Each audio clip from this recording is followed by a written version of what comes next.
बिस्मिल्लाहिर्रहमानिर्रहीम। आज अडियाला जेल में खान साहब के साथ अलकादर यूनिवर्सिटी ट्रस्ट के हियरिंग में मुलाकात हुई है।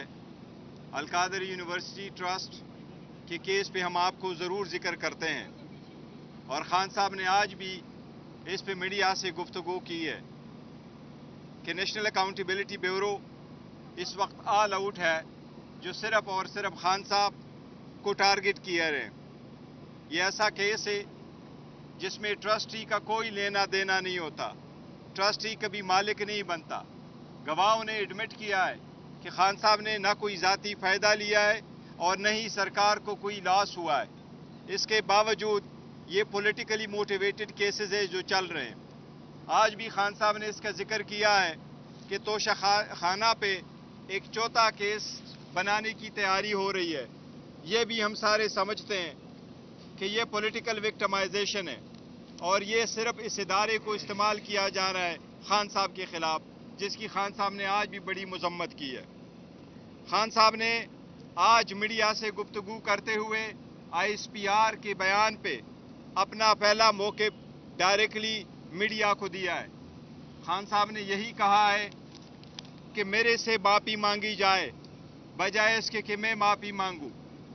हम 9 मई की मजम्मत कर चुके हैं पहले भी और आज भी हम उसकी मजम्मत करते हैं, लेकिन हमने यही कहा है ये किसने करवाया।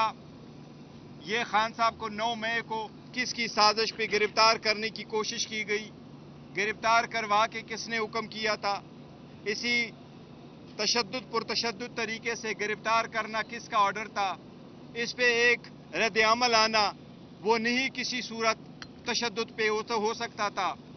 वो हम नहीं कहते कि इसकी जस्टिफिकेशन है तशद्दुद पे किसी का आना, लेकिन इसके साथ खान साहब ने ये कहा है कि इसी बात पे मुझे जेल में डालना, बार बार मेरी कोशिश करना कि जेल में हो जाऊं, चाहे वो 18 मार्च का हो, चाहे वो 9 मई का हो, चाहे वो फिर 5 अगस्त को विद इन मिनट्स उसकी गिरफ्तारी हो। इसलिए खान साहब ने कहा है कि मेरे से माफ़ी मांगी जाए बजाय इसके कि मैं किसी इवेंट पे माफ़ी मांगूं। खान साहब ने बड़ा कंसर्न शो किया है जो टैक्स कलेक्शन है। इसी तरीके से IMF के प्रोग्राम पे एक तशवीश का इजहार किया है। आल्दो हम बहुत कोशिश कर रहे हैं कि मुल्क आगे की तरफ बढ़े, इकानमी मुल्क बेहतर हो, आवाम के लिए सहूलतें हो, लेकिन वेल्थ की कलेक्शन क्रिएशन नहीं हो रही। टैक्स कलेक्शन हो लेकिन आवाम पे बर्डन पड़े, इसकी खान साहब ने बड़ी तशवीश का इजहार किया है। इस बात का भी इजहार किया है कि जो एब्सोल्यूट पावर होता है वो बंदे को करप्ट करता है। कोशिश की जा रही है कि सारे ताकतों का सरचश्मा ताकतवर लोग हो। इसलिए खान साहब ने इस पर तशवीश का इजहार किया है कि रूल ऑफ लॉ हो तो टैक्स कलेक्शन भी होंगे, इकानमी भी होगी और पॉलिटिकल स्टेबिलिटी होगी तो मुल्क की तरक्की भी होगी। इन चीज़ों के अलावा न मुल्क की तरक्की हो सकती है न मुल्क आगे की तरफ बढ़ सकता है। आप जलसे की इजाज़त नहीं देते एक स्पेसिफिक पॉलिटिकल पार्टी को जो पाकिस्तान तहरीक इंसाफ है या उसके अलायंस है। आप कन्वेंशन की इजाज़त नहीं देते हो, आप रैली की इजाज़त नहीं देते हो। पुरअमन तरीके से निकालने के लिए एक छोटी सी कन्वेंशन की इजाज़त नहीं है। तो इसलिए ये एक ताकत इस्तेमाल हो रही है एक ही पॉलिटिकल पार्टी के। इसको आप पॉलिटिकल स्टेबिलिटी की तरफ एक कदम नहीं कह सकते, ये इंस्टेबिलिटी क्रिएट करता है और ये वही पॉइंट है जो IMF ने अपने रिपोर्ट में तस्करा किया है। खान साहब ने आज काकड़ की स्टेटमेंट पे जो फॉर्म 47 से रिलेटेड है उस पे भी खान साहब ने डायरेक्शन दी है कि कोर्ट में एक पिटीशन फाइल करेंगे।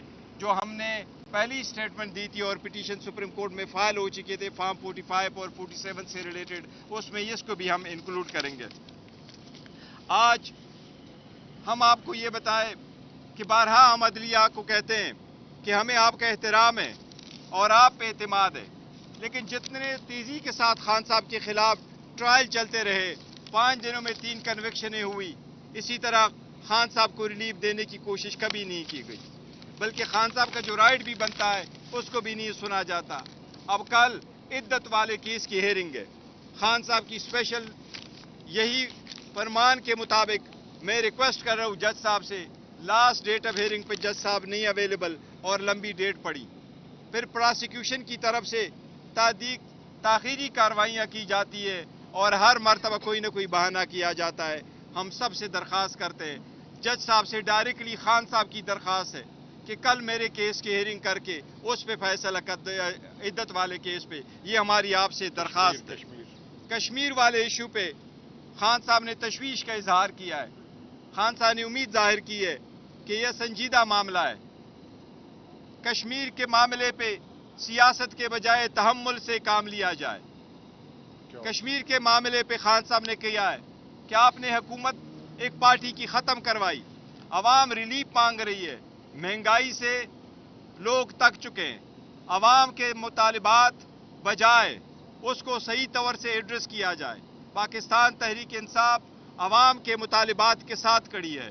अवाम का मुतालिबा है बिलों से रिलेटेड, महंगाई से रिलेटेड उनको रिलीफ दिया जाना चाहिए।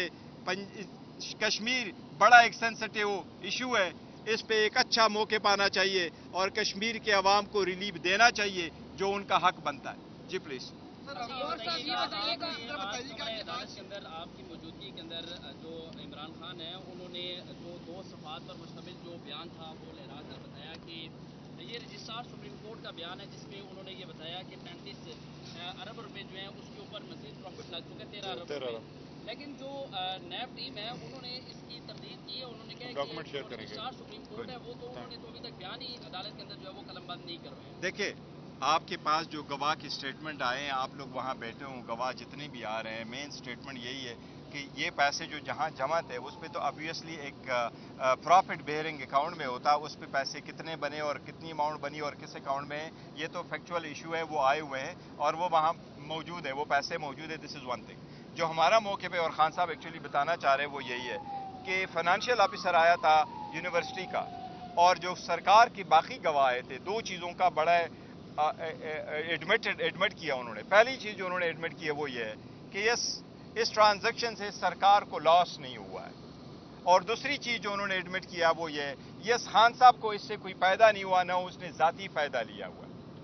और तीसरी चीज़ जो यूनिवर्सिटी वाले हैं उन्होंने कहा, यस ट्रस्टी को भी मालिक नहीं बनता, ये ट्रस्ट की अकाउंट है और ट्रस्ट की मलकियत है। आज खान साहब ने भी आपको कहा कि क्या शौकत खानम मेरी मलकियत है, क्या नमल यूनिवर्सिटी मेरी मलकियत है। वो ऑलमोस्ट 1000 कनाल पे उनकी कंस्ट्रक्शन हो चुकी है, इसलिए ट्रस्टी कभी मालिक नहीं बनता, ये उसकी ज़ाती मलकियत नहीं बनता, इसलिए खान साहब ने कोई फ़ायदा नहीं लिया। पब्लिक की वेलफेयर के लिए अदालत के अंदर आज दिखाई गई है, वो क्या वाकई रजिस्ट्रार सुप्रीम कोर्ट की है या नहीं है? देखिए, मैंने वो स्टेटमेंट नहीं देखी कि वो रजिस्ट्रार सुप्रीम कोर्ट की नहीं, उन्होंने स्टेटमेंट दिखाई है, मैंने देखी नहीं है कि वो रजिस्ट्रार सुप्रीम कोर्ट एविडेंस के लिए आए हैं या नहीं आए। अगर उनकी लिस्ट पे मौजूद है तो वो आएंगे। लेकिन मैं कहता हूँ जो पॉइंट उन्होंने रेस करना था वो ये, खान साहब ने फ़ायदा नहीं लिया ज़ाती, खान साहब की मलकियत नहीं है, स्टेट को नुकसान नहीं हुआ, खान साहब ट्रस्टी हैं, ओनर नहीं है। जी प्लीज़। सवाल में ये था कि आपने तो मुख्तलिफ बात है कि नून लीग चाहते हैं कि मुज़ाकरात हो, राज साहब ने कल कहा है कि नवाज शरीफ भी तैयार है, तो मुज़ाकरात के हवाले से खान साहब ने क्या कहा और क्या आपने नहीं किया? देखिए, खान साहब की मुज़ाकरात के सिलसिले में आज भी वही पैगाम है कि मैं पहले कह चुका हूँ, डायलाग होने चाहिए, लेकिन डायलाग में कर रहा हूँ, मैं डील नहीं कर रहा। और जब हम डायलाग कर रहे हैं तो पाकिस्तान के लिए ही कर रहे हैं, नहीं ज़ाती मुफादात और एनआरओ के लिए कर रहे हैं। इस बात का ज़रूर एक है कि राना सनाउल्लाह ने जो स्टेटमेंट दी है, ये इस बात का मौके पे कि वो एक भी चीज़ मान चुका है कि यस खान साहब एक हकीकत है, पाकिस्तान तहरीक इंसाफ हकीकत है, पाकिस्तान तहरीक इंसाफ की जो विक्ट्री है वो एक हकीकत है, वो फाइनली ये मान चुके। दिस अ गुड साइन कि ये उन्होंने ये मान चुके। शेर अफजल ने मुश्किल वक्त में पार्टी को लीड किया, 9 मई के बाद कोई लीडर सड़कों में नहीं था, शेर अफजल मरवत साहब थे। अब उनके साथ जो किया जा रहा है, आपको नहीं लगता कि उनके साथ? देखिए, पार्टी के एक मिनट पार्टी के इंटरनल मामलात पे यहाँ बात नहीं करते, वो हम कर चुके हैं। जी सर, मेरा ये कश्मीर पे सवाल है कि आपने कहा कि वहाँ पे हुकूमत ख़त्म की गई, वहाँ पर पहले वज़ीर आज़म को खुद हटाया, उसने प्रेस कॉन्फ्रेंस की थी कि अली अमीन गंडापुर के हवाले में आज़ाद कश्मीर का खजाना नहीं कर सकता था क्योंकि वो वज़ीर अमूर कश्मीर थे।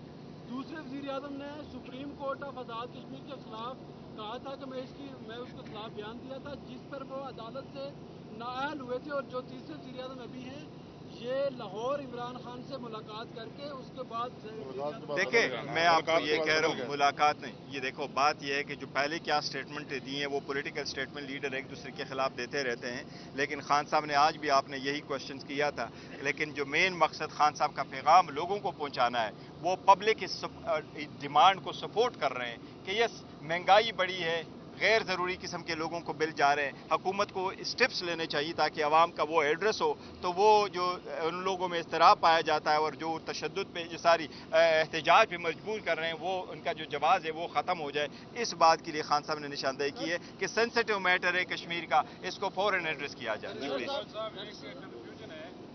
خان صاحب نے اندر کمرہ عدالت میں ایک اسٹیٹمنٹ دکھائی, وہ اسٹیٹمنٹ ہم شیئر کریں گے, وہ کراچی کے اس کی ہے, کراچی کے بینکر کی ہے. بنجوتا صاحب نے انڈورس کیا, لیکن ہمارے پاس اطلاع ہے کہ وہ رجسٹرار کی نہیں, وہ نیشنل بینک کی. یس بالکل, دیکھو نیشنل بینک کا ہے, وہ آیا اور وہ ڈیٹیل دے رہا تھا اپنے بینک اکاؤنٹ کے. شاید یہ انتظار کڑا ہوا تھا ان سے بیک الفاظ میں کوئی بیک فورت ہوئی ہوگی. سپریم کورٹ کے رجسٹرار کا میں نے لسٹ آف جو ہے کیلنڈر آف وٹنسز اس میں نے نام نہیں دیکھا, جو کہ اس کی ضرورت ہے کہ نہیں, کیونکہ اماؤنٹ پڑی ہے نیشنل بینک میں اور نیشنل بینک میں جو اکاؤنٹ پڑی ہے وہ وہاں موجود ہے, ڈاکومنٹری ہے. لیکن یہ صاحب کی بات ٹھیک ہے, وہ جو اسٹیٹمنٹ جس میں ذکر کر رہے تھے وہ بینک کا. اس میں ہوا یہ ہے کہ جو سپریم کورٹ رجسٹرار نے پیسے ہونے اپنے اکاؤنٹ میں آنے کا انہوں نے ایڈمٹ کیا ہے, اور دوسرے نمبر پہ انہوں نے اس پیسے کو فردر انویسٹ کرنے کی جو ہے وہ بھی انہوں نے بتایا کہ انویسٹ ہوا ہے, اور اس انویسٹمنٹ کے نتیجے میں 13 ارب روپے کا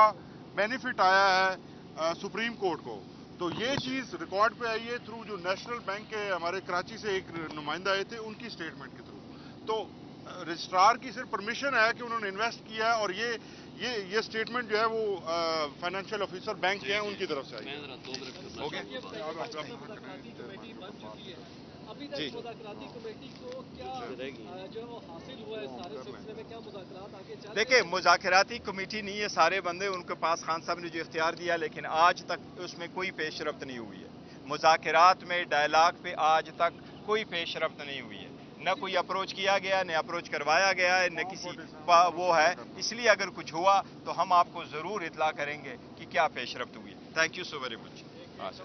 جی جی خان صاحب نے پچھلی دفعہ جب عارف علوی صاحب ان سے ملے تھے تو یہ بتایا گیا تھا کہ ان کو خصوصی ٹاسک دیا گیا ہے, اس بارے میں کوئی بتائیں گے؟ دیکھیں خان صاحب نے یہ کہا ہے, خان صاحب نے آپ کے سامنے بھی کہا کہ دیش بالکل ہم نے اس کے لیے ٹائم لیا تھا صدر صاحب کے لیے, اور اس کے گڈ ول آفیسز ہے, بالکل وہ ان ٹچ ہے, جس طریقے سے وہ کوشش کر رہے ہیں اور آگے کی طرف بات بڑھانے کی کوشش کر رہے ہیں. تو وہ صرف ایک ماحول اس کے لیے ہے, وہ آئے تھے, ان کو کوئی خاص ذمہ داری اس طرح خان صاحب نے نہیں دی کہ کوئی آپ ضرور جا کے ڈائلاگ کر لیں, لیکن وہ اپنا رول پلے کر سکتے جو بھی ہے. میڈیکل کے بارے میں یہ میڈیکل کے بارے میں آپ کو بتا رہے ہیں, کورٹ نے ایک آرڈر کیا. خان صاحب کے میڈیکل کے اوپر جو کنسرن تھا ہمارا, پچھلے ہفتے بھی ایک آرڈر آیا تھا, جس آرڈر کے مطابق خان صاحب کا میڈیکل ایگزامینیشن اور ان کے جو ٹیسٹ ہیں وہ شوکت خانم اسپتال کے جو ہمارے ٹرسٹڈ ڈاکٹرز ہیں اور پیمز اسپتال کے جو ڈاکٹرز ہیں, وہ چونکہ رولز کے اندر پیمز اسپتال ہے, لیکن کورٹ نے یہ پرمٹ کیا کہ ہماری سیٹسفیکشن کے مطابق ہمارے جو اپنے ڈاکٹرز ہیں ان کے ساتھ مل کر ٹیسٹ ہو سکیں. اس کے اوپر پچھلے ہفتے ٹیسٹ نہ کروائے جا سکے, جس کے اوپر آج ہم نے کنٹیمپٹ آف کورٹ فائل کی اور عدالت نے ہماری درخواست کو منظور کیا ہے اور کیٹاگوریکلی آرڈر فرمایا ہے, جس کے مطابق اسی رواں ہفتے کے اندر انہوں نے واضح لکھا ہے کہ شوکت خانم اسپتال کے ڈاکٹرز خان صاحب کے میڈیکل ایگزامینیشن کریں اور ان کے بلڈ ٹیسٹ لیں. امپورٹنٹ یہ ہے کہ بلڈ ٹیسٹ لیں, ان کے ساتھ جو ہیں وہ پیمز کی ٹیم بھی شامل ہوگی اور دونوں جو ہیں وہ اپنی اپنی رپورٹ جاری کر سکیں. بہت شکریہ.